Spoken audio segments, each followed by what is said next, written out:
1997, kinidnap at pinatay ang magkapatid na Mary Joy at Jacqueline Chong. Nitong Miyerkules, nabigyan na nga ba sila ng hustisya? Noong umpisa ng paglilitis ay marami ang nangangamba na makakalusot ang mga akusado dahil ang ilan sa kanila ay mula sa Buena Pamilya. Isang pangamba na maaaring sa isang banda ay nagkatotoo. Wherefore, all the accused, Francisco Juan Larrañaga, Josman Asnar, James Andrew Uy, James Anthony Uy, Ruben Adlawan, Alberto Canio, and Ariel Balansag are hereby found guilty beyond reasonable doubt of 2 crimes of kidnapping and serious illegal detention and are hereby sentenced to imprisonment.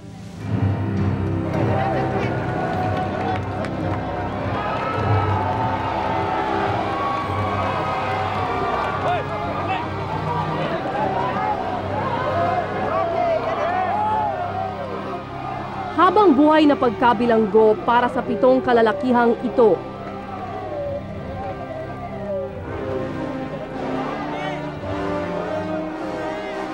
Saan sila nagkamali at bakit ganito ang kanilang naging kapalaran?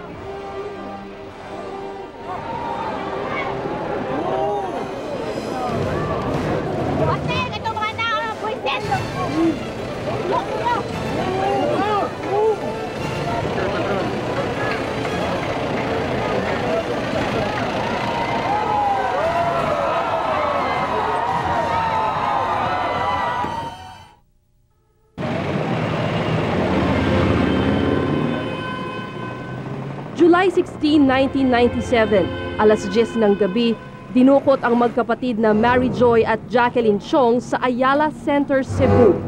Yun na ang huling araw na nakita silang buhay. 20 anyos pa lamang noon si Mary Joy at si Jackie naman ay 22. Makalipas ang 2 araw, nakita ang bangkay ni Mary Joy sa isang bangin sa bayan ng Karkar.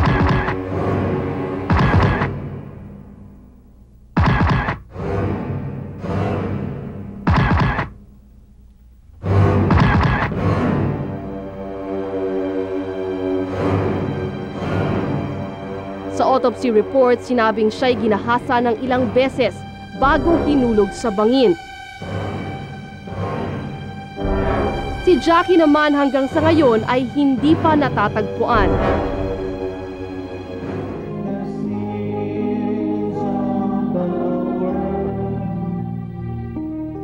Halos mamatay sa sama ng loob noon ang mag-asawang Chong.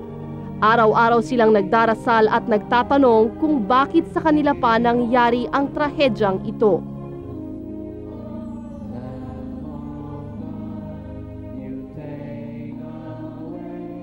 Malaking pagsubok ang dumating sa buhay ng mag-asawang Chong. Napakasakit ang mawala ng isang anak. Paano pa kaya kung 2?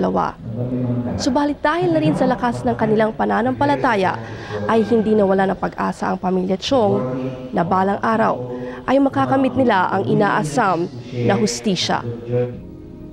Simple lang yung mga bata ko eh. They have simple dreams and simple ambitions and they will still do the same thing that I think they were alive na they will help me at home. And by this time, si Joy mag-graduate na eh.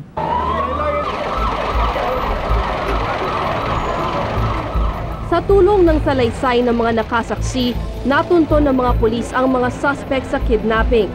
Sina Paco Larrañaga, Josman Asnar, Ruben Adlawan, Alberto Canio, Ariel Balansag, ang magkapatid na James Andrew at James Anthony Uy, at si Davidson Rusha.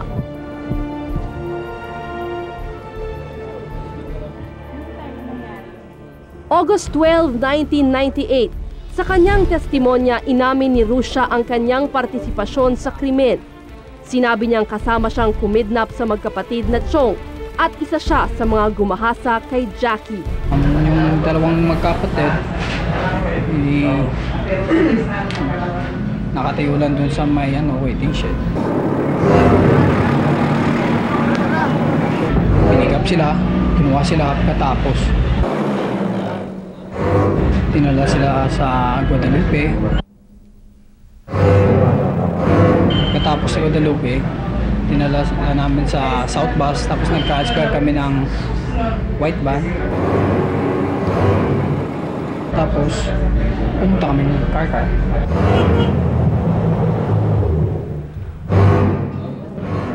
Naging state witness si Russia at ngayon nga'y malaya na.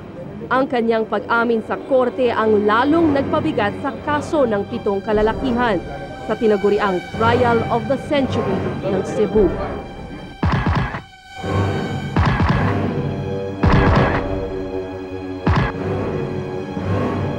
Ilan sa mga akusado ay mayayaman at makapangyarihan. Of course, justice is, I think, blind why it's taking so long, and I don't know the Chong sisters and don't know Russia, and I was in Quezon City during the incident, July 16. They said that you were courting Mary Joy Chong. Well, I don't even know her. That's impossible. Si Aznar sa pamilya ng mga hasyendero na nagmamay-ari din ng Southwestern University. Si Russia has implicated you and testified that kasama ka daw. Hindi ko naman kilala si Russia eh. I don't know him. At ang magkapatid na Uy ay anak ng isang big-time Chinese businessman sa Cebu. David Russia is my friend, but then I don't know what he's doing right now. He's just trying to tell lies and all that lies, you know. I don't think I could still call him friends. Kahit mabigat ang mga ebidensya laban sa kanila, nagpahayag pa rin ng kumpiyansa ang mga akusado na sila ay mapapawalang sala. Inosente kami dito, kaya looking forward kami na kalabas kami dito dahil walang kasalanan.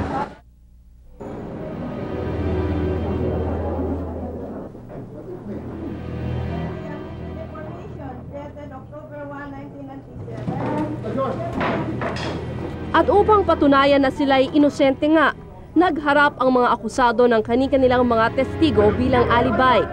Ang kampo ni Josman Aznar ay nagtangkapang magharap ng isang forensic expert upang patunayan na ang bangkay na nakuha noon sa Karkar ay hindi kay Mary Joy, kundi sa ibang tao. Subalit ito ay hindi pinahintulutan ng korte.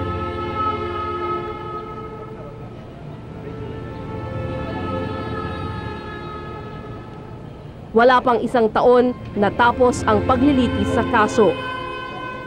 May 5, 1999, sa sala ni Judge Martin Ocampo, ibinaba ang hatol sa 7 akusado. Guilty. And are hereby sentenced to imprisonment of 2 reclusiones. Ang kanilang parusa, double life sentence o habang buhay na pagkabilanggo. Pinagbabayad rin sila ng halagang 5 milyon at 200,000 piso bilang moral at actual damages. Sa takbo ng mga pangyayari, tila inaasahan na ang hatol ay guilty. Ngunit marami ang nagulat at nadismaya kung bakit sa bigat ng krimen, hindi bitay kundi double life sentence lamang ang naging parusa sa mga kalalakihan. No justice, please! Walang binigay ang justice sa court dito. Dahil lang namatay sila, no? Dapat death penalty. Wala pa nga si Jackie. Ano ba ito? Porque mayaman sila. Mas grabe pa ito sa Sanchez case. Kailangan death penalty. Kay Chagaray, walang 1/4 sa pinagdaanan ng mga bata. Ayon sa judge, kidnapping at serious illegal detention lamang at hindi rape with homicide ang napatunayan.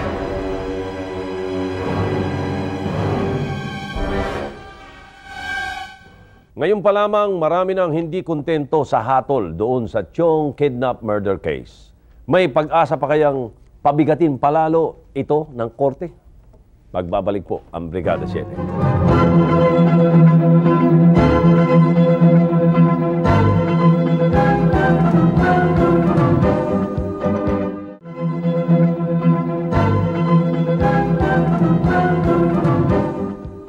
Sa huling yugto ng buhay ng magkapatid na Chong, malupit pa siguro sa impyerno ang sinapit nila sa kamay ni na Josman Aznar at Paco Larrañaga.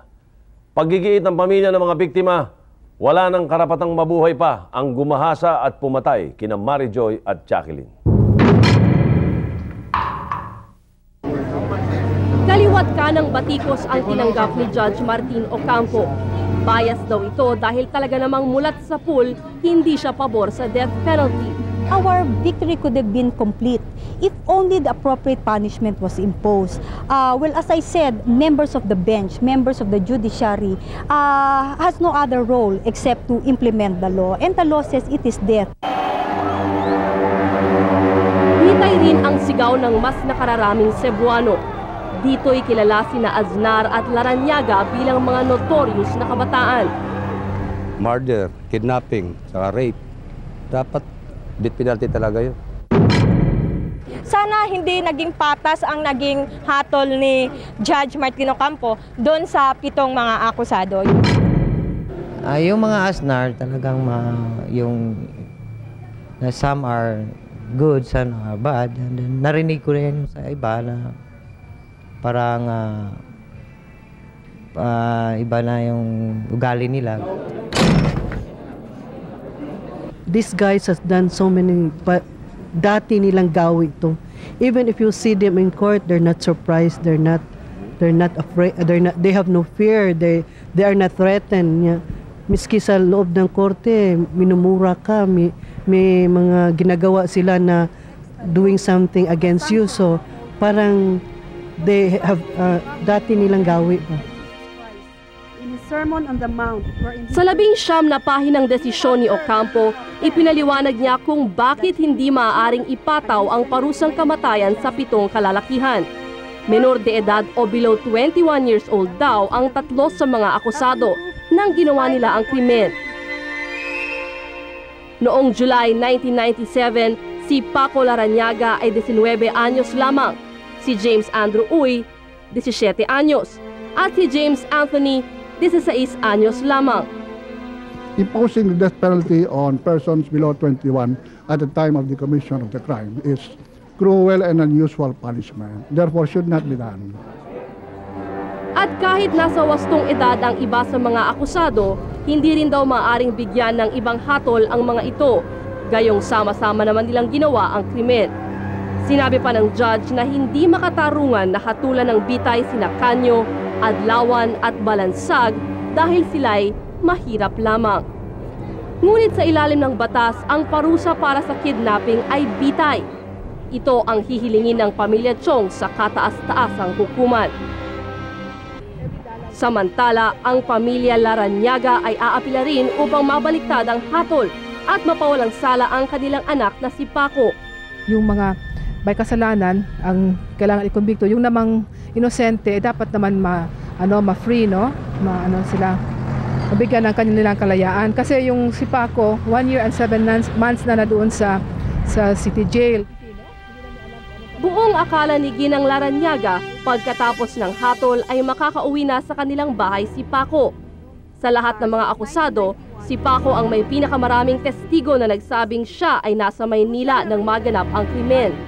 Buong akala ng kanyang ina, sapat na ang mga alibay na ito upang palayain ang kanyang anak. Katunayan, noong araw ng hatol, inihanda na ni Ginang Larrañaga ang lahat ng mga paborito ni Paco. Yung sabi niya, "Ma'am, you prepare a cold beer for me." Gusto niya yung very cold beer, no? Tapos sabi niya, kasi may pet dog na si Roxanne. Sabi niya sa kanyang yaya, "Liliguan ninyong mabuti kasi natutulog yan kasama sa kanya, no?" Hindi nga nakalaya si Paco at ang mga kapwa niya akusado. Ngunit kahit papano'y nakahinga na rin ng maluwag ang mag-asawang Larrañaga dahil hindi bitay ang parusang nakuha. Samantalay, nakahinga na rin ng maluwag ang mag-asawang Chong. Tapos na ang kanilang paghihintay at kahit papano'y nabigyan na daw ng katarungan sina Mary Joy at Jackie. Isa sa mga una nilang ginawa matapos ibaba ang hatol ay magpamisa. Dito'y pinasalamatan pa nila si Judge Ocampo at minsan pang sinabi na pinatatawad na nila ang mga lalaking lumapastangan sa kanilang mga anak.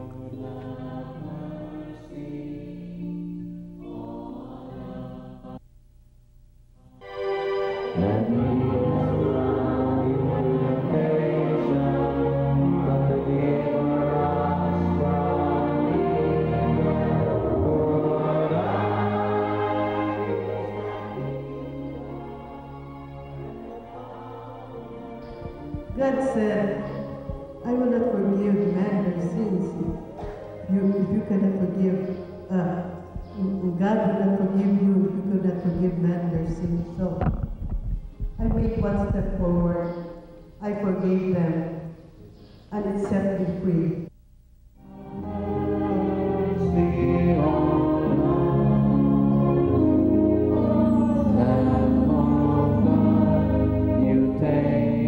Batid ng mag-asawang Chong na anumang hustisya ang pag-usapan habang buhay na pagkabilanggo o kahit bitay pa, hindi na maibabalik nito sina Mary Joy at Jackie. Mga anak, nabigyan na kayo ng hustisya, na life sentence naman yung lahat ng mga accused, wala namang na-acquit sa kanila. Pero kay Jackie, Jack, kung nasaan ka man ngayon, pero yung katawan mo, hinahanap pa rin namin. Hindi kami titigil hanggang hindi namin makita. Sa wakas ay nahatulan na rin ang mga suspect sa Chong trial. Naniniwala ang pamilya Chong na saan man naroon ngayon si Mary Joy at Jackie ay tahimik na ang kanilang kaluluwa. Subalit umaasa pa rin ang pamilyang ito na balang araw ay matatagpuan si Jackie at mabibigyan ito ng isang disenteng libing. Para po sa Brigada 7, Marilen Cawad, reporting.